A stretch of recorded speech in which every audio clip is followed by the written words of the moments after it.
9 days ago, when we decided to pursue a new direction in our men's basketball program, we were presented with a great opportunity to create the next chapter in Bruins basketball history. But with that opportunity came an awesome responsibility to find a coach who could not only embrace what we are and what we've always been, but certainly have a vision for what we could become. We sought a coach who could build long-term success on the shoulders of committed, exemplary, and talented student athletes, which has always been the roadmap for UCLA basketball success in the past. As I mentioned in my statements on Saturday morning, we found a coach who not only represents and honors and respects the treasured history of college basketball and UCLA's place in it, but also a coach who can bring a brand of exciting basketball with unselfish and talented student athletes. The new chapter of Bruin basketball is a blending of the past, the present, and of course the future, and we can't wait to get started. Steve Alford is an accomplished player, coach, father, and husband, and I have no doubt that UCLA basketball will flourish under his leadership. It's an honor to welcome Steve, his wife Tanya, sons Corey and Bryce, and his daughter Kayla, and Coco too, to the Bruin family. Ladies and gentlemen, the new basketball coach at UCLA, Steve Alford.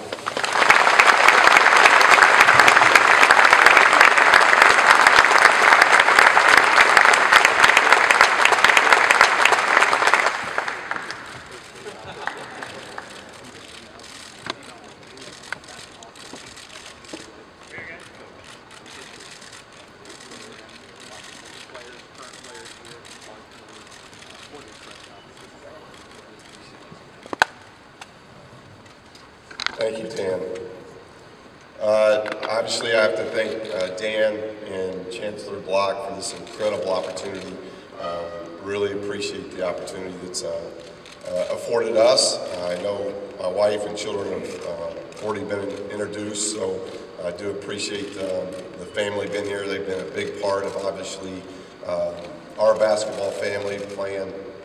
For my father, we've been in basketball a long time, so really appreciate them being here. My representative, Michael Barnett, and his wife, Lori, are here. I appreciate them being here. My new assistant coach, Dwayne Broussard, who's with me at New Mexico, is here as well. So I appreciate them being in attendance. I've got a lot of our team here, and we're looking forward to meeting them later in the day and really getting things going. It's been a very exciting last 48, 72 hours trying to figure those things out, and I really appreciate the former players that are able to be here and the former players that have reached out to me already. That means a great deal, and there's probably nothing, very few things any more impressive on the basketball side than when you start looking at the former players' situation. So we're very excited about bringing them really closer to what we're doing. This is a very exciting time for me. Obviously, growing up, my first through fourth grade, I was 27. I was born 27 miles from Coach Wooden's high school. My father had the great opportunity of going from South Knox High School in southern Indiana to Martinsville High School, to where he was a coach there for 4 years. And I can remember as an elementary kid, I kind of started learning the game in kindergarten. You kind of, in Indiana, you learn that. You learn basketball before you learn how to count. You learn basketball before you know how to do your ABCs or anything else. So, but I can remember my kindergarten years, but I really remember probably my first idea of basketball was getting dropped off.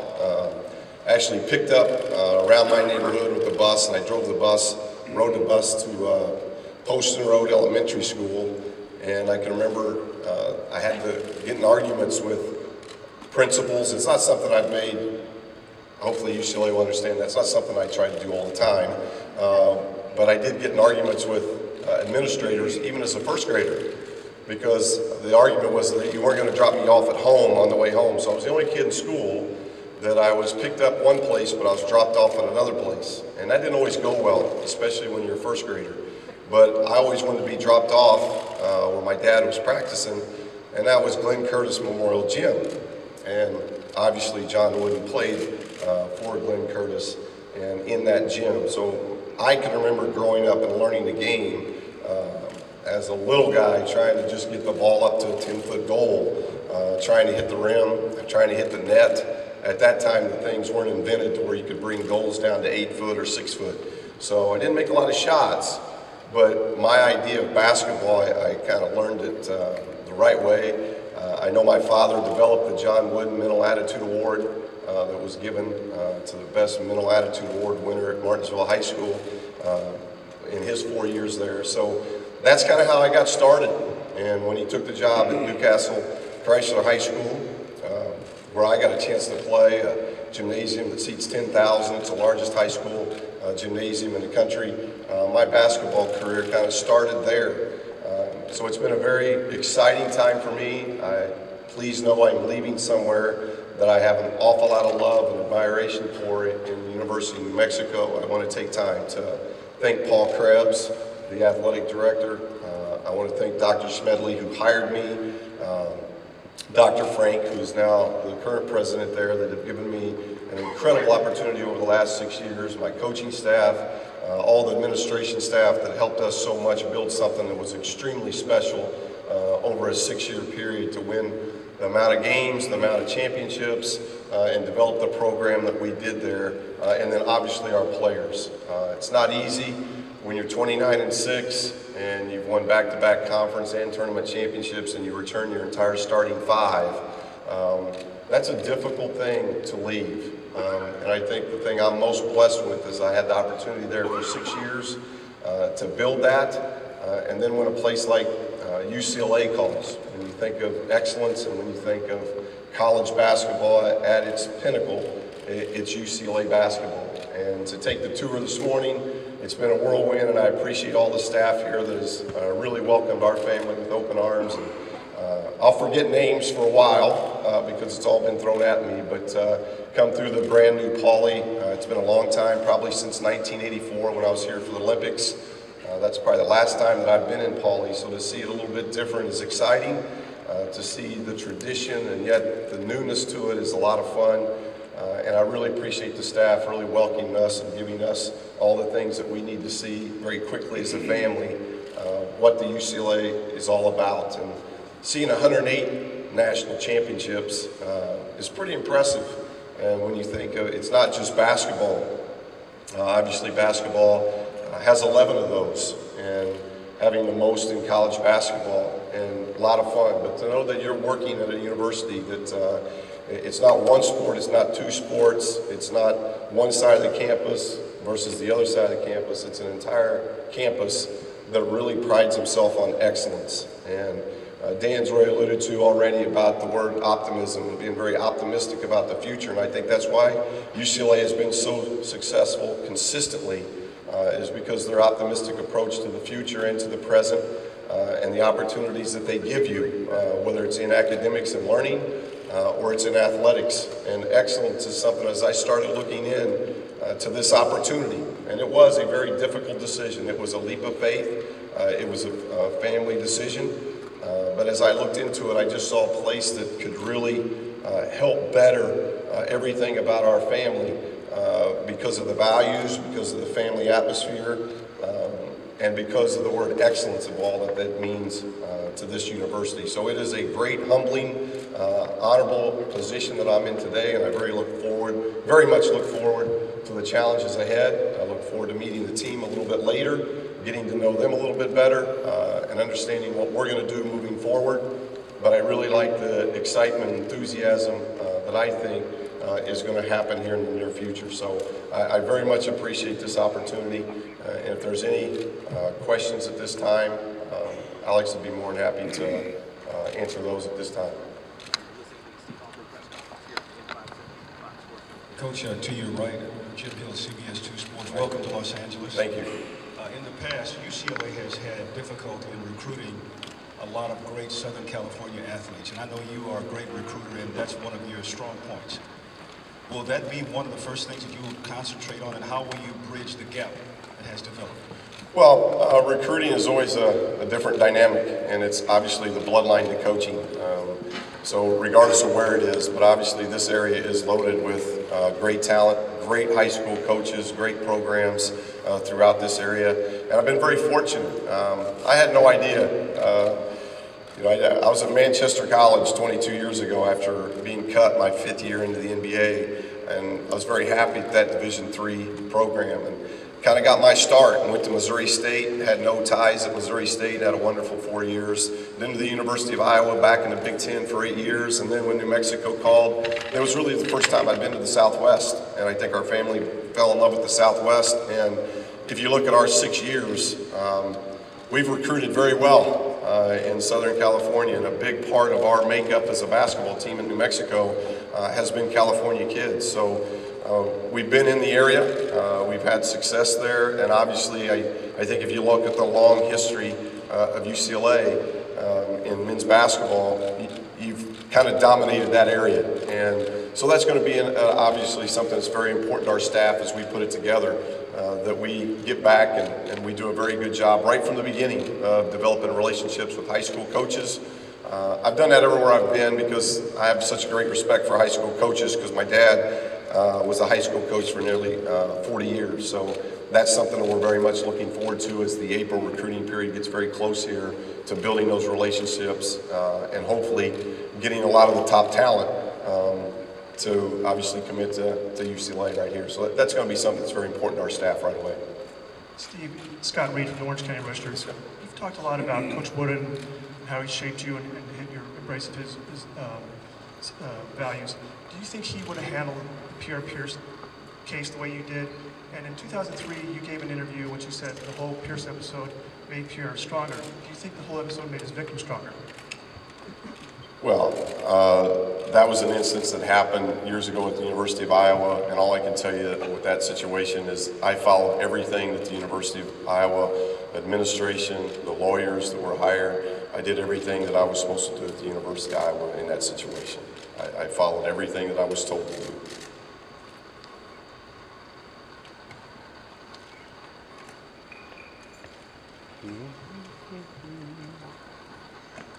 Steve, Peter Yoon from ESPN LA. Have you made any inroads in your assistant or assembling your staff? Yes, I have. It's something that obviously about the first 24 hours, my biggest concern was New Mexico. So most of Saturday and well into Sunday, it was all about my team there because been there 6 years, had really grown that program, and they become your family. And so there was a lot of emotion there, very difficult to leave that situation. Trying to help the situation continue with my associate head coach, Coach Nell. Very hopeful that he gets that position. He's earned that position. He's deserving of that position. And I think he's the right man for the job to keep things going at a high level and take it to the next level. So that was my initial probably 24 hours. Since then, getting hold of our current members of our team and just introducing myself. I know that's difficult over the phone. We'll do that more here in the next coming days, including this afternoon. But then putting together our staff. Coach Broussard's the first member of my staff to be hired, and I think there's going to be others here very quickly over the next probably 24 to 48 hours. I think we'll start putting our staff together. I want to have an opportunity this afternoon to visit with the current staff out of respect, and also talk to them about their situations here, because that's obviously a tough position that the current assistants are in, and I've been in the business a long time, so I understand that, and I want to have an opportunity to talk to them as well.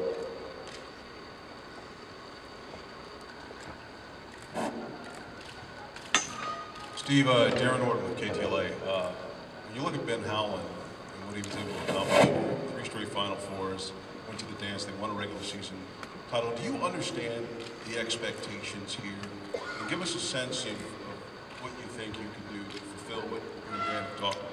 Well, and I have an awful lot of respect for Ben. I've known him a long time, from the Northern Arizona days to Pittsburgh to obviously here, and a great basketball mind, and really appreciate not just what he's done at UCLA, but all of his stops in college basketball. So, you know, it is the business, and all coaches understand that. And all you have to do is walk, whether you walk the Bruin walk, you walk through Pauley, you walk around and you get to see what's expected here. You get to see the high level of excellence that comes with this basketball job. And that's why I'm very optimistic that I've prepared myself. Our staff will be prepared for that.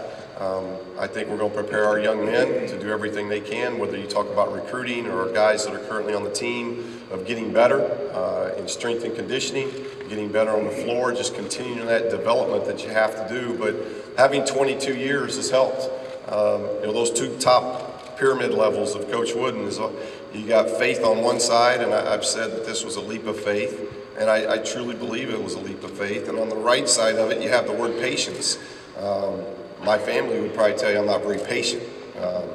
I'd just soon you give me a 2-foot putt than make me putt it. I haven't had the best of patience, but I think that patience now has come full circle, having 22 years in the business. Playing at the level that I got a chance to play at, playing for my father in high school, playing for Coach Knight in Indiana, playing for Coach Knight in the 1984 Olympics, getting 4 years in the NBA, for playing for great coaches and with great players, and then all my stops from Manchester to Southwest Missouri State to University of Iowa to the University of New Mexico. That's been a patient journey, and I think I'm excited about how the journey is now, and the opportunity has brought me full circle to the premier basketball school in the country. Hi, Steve. Beth Harris, AP. Have you spoken to Coach Knight since you accepted the job? And if so, what counsel or advice did he have for you? He's been tremendous. He's been a great friend of mine. The best thing about Coach Knight was that I didn't take an official visit there. I took a lot of unofficial visits because I went to his camp from 3rd grade on.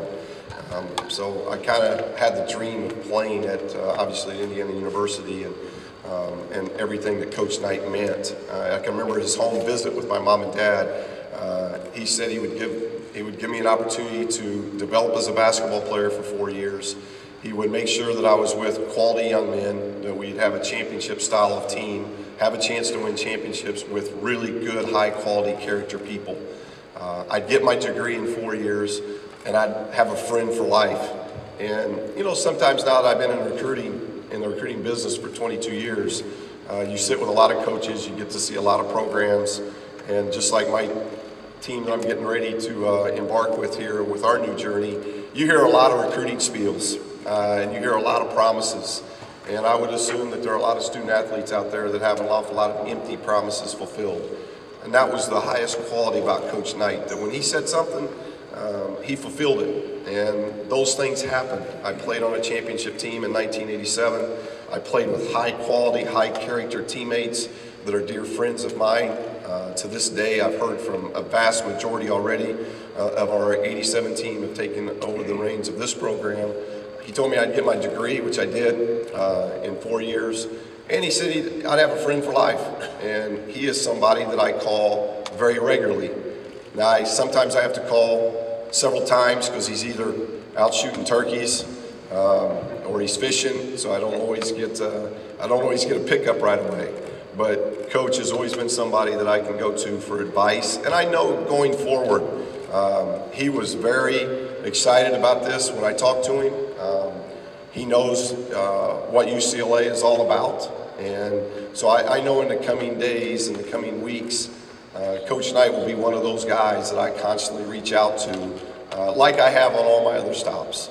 But obviously here at UCLA, it's at a completely different level, and I will constantly, he's a mentor of mine. And whether it's my father who's a mentor in this game, or it's Coach Knight, these are two individuals I talk to quite a bit about.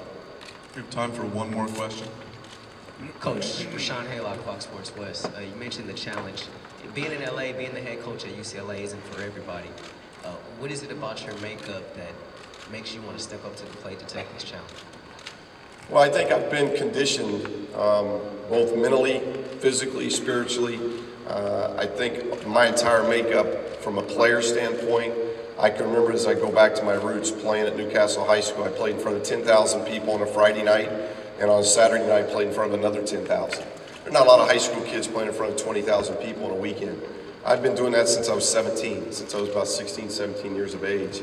Playing in the Olympics here in LA.